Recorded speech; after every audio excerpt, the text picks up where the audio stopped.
Hello students, Ms. Swanson here, and today we're learning all about dimensional analysis, also known as unit conversions.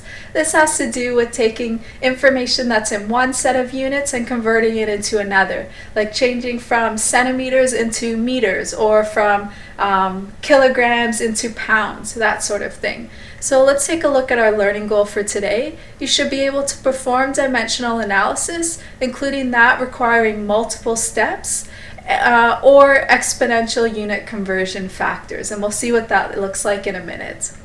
So first of all, what is a unit conversion factor? Well, this is something that we use every time that we convert from one unit into another, and it's a fraction that's equal to 1. Now this fraction has units in it. The units are the units we're starting with and the units that we want to end up with. So if our question is giving us information in centimeters and wants information in meters or vice versa, then we would use a unit conversion factor that relates centimeters to meters and has a ratio or equals 1. So we know there's 100 centimeters in a meter, so our unit conversion factor could be 100 centimeters over 1 meter, or it could be 1 meter over 100 centimeters. So how do you know which one to choose? Well, the units that we want to eliminate will be on the opposite side of the fraction compared to the number that we're given in the question. So if we're trying to convert from, let's say, 3,000 centimeters into meters, 3,000 centimeters isn't a fraction, it's just a number on its own, so we would consider that to be in the numerator. So that means in the denominator we want to put our centimeters. So we would put 1 meter over 100 centimeters. And we'll get some practice on that in a minute, so don't worry if it doesn't quite make sense yet. So we multiply by the unit conversion factor to get the value with the new units, and that's how we'll end up with the proper answer. So let's take a look at an example here. I'm going to show you two ways to do this first question. So hold off on writing down your answer until you've seen both ways, and then you can choose the one you like better. After that, I'm just going to use the one that I prefer, but you're absolutely welcome to choose the other method if that's what you prefer. So the question says, our basketball team ate 4 pizzas. Each pizza has 12 slices. How many slices of pizza did our team eat? Well, we'll start off with the information here. 4 pizzas, so we know that's how many we ate, and each pizza has 12 slices. So that's going to be our unit conversion factor. 1 pizza equals 12 slices. So we'll start off with the information from the question. 4 pizzas. And then we multiply by our unit conversion factor. Now, do we want to write 12 slices over 1 pizza or 1 pizza over 12 slices? Well, we're trying to get rid of the unit pizzas and turn it into the unit slices. Since pizza here is in the numerator, or since it's not a fraction, we would consider it a numerator, so we want to have pizzas down here in the denominator. So 1 pizza has 12 slices. And so now if we multiply 4 pizzas times 12 slices per pizza, that would give us 48 slices. And we can see that our units pizza cancels out, so we end up with the unit slices, which is what we are looking for.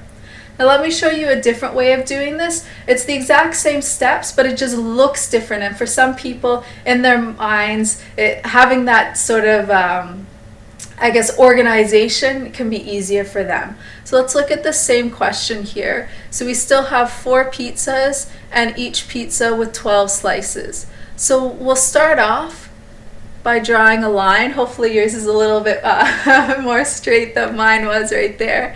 So we'll start off with the 4 pizzas. And this time it almost looks like it is in a fraction because we're going to put it on top of a line there. And then instead of putting multiplied by and putting another fraction, we're going to put a straight vertical line, and then we'll write here the information that we had before. So there were 12 slices in 1 pizza, and again we put pizza on the bottom so it would cancel out with this pizza, and slices on the top because that's the unit we want. And so again that would equal 48 slices. So for some people that like all of their numbers to look like their fractions, this might be a little bit easier. Now I'm going to choose the first method for the rest of the questions, but feel free to use this if you'd like to for the rest of the questions on your own assignment. So let's take a look at another question. This one has a few steps. We drove 50 kilometers per hour. How fast were we moving in feet per second if there are 3,280.84 feet in a kilometer? So first of all, we're given the units kilometers per hour. So this is a compound unit. It has kilometers and hours in it. And we want an answer in feet per second. So if you notice, kilometers needs to be converted into feet, and hours needs to be converted into seconds. So there are two unit conversion factors that we'll need to use here.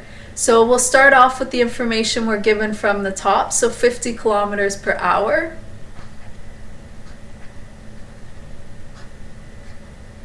And actually, I'm going to write it this way so that we can see it as an actual fraction. So kilometers per hour.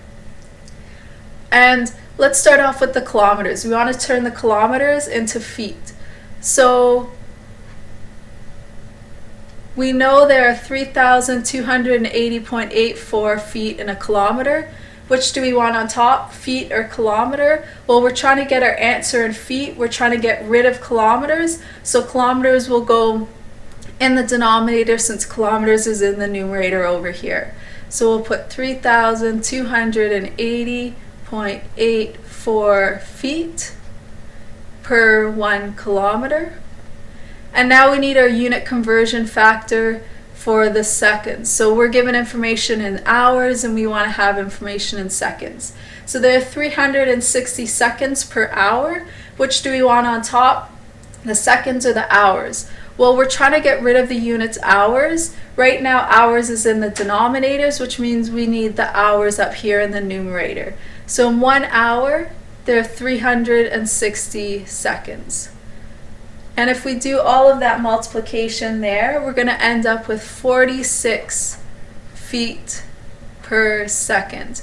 And we know we've done it correctly because we can see that kilometers crosses out with kilometers in the denominator there. And this denominator hour crosses out with that numerator hour there. And so we have feet per second as our answer.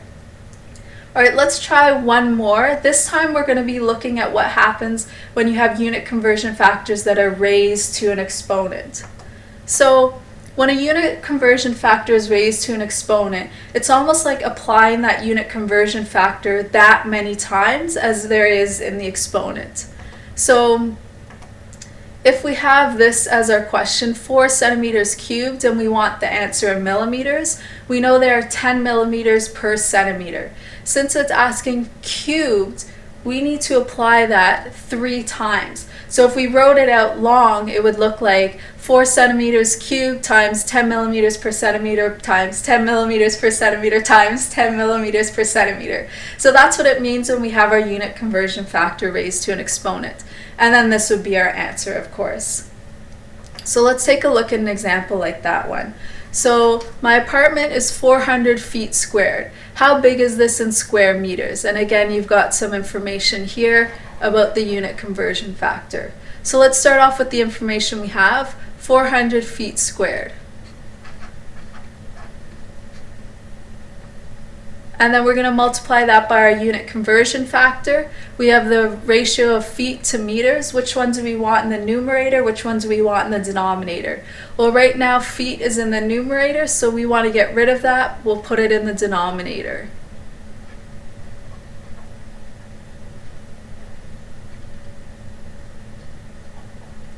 Or 1 meter. Now, that will be squared, because we're looking at the conversion of feet to meters. And the question is asking feet squared to meters squared, so we need to square our unit conversion factor. So that would actually look like this.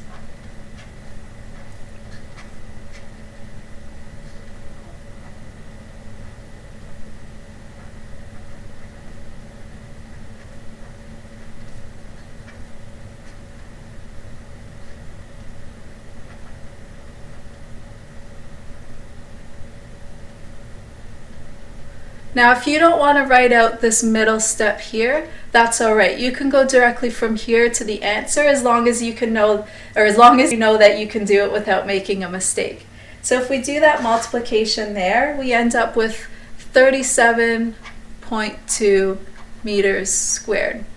And we know we have the right units there because we start off with feet squared and we're going to cross off feet twice. So now we know that we have the proper units. Meters times meters gives us meters squared. So let's take another look at our learning goal. Can you perform dimensional analysis, including that requiring multiple steps or exponential unit conversion factors? If you can do this, fantastic. If not, please re-watch the video. And if you're still having trouble, come ask me in class tomorrow. All right, that's all for now. Bye-bye.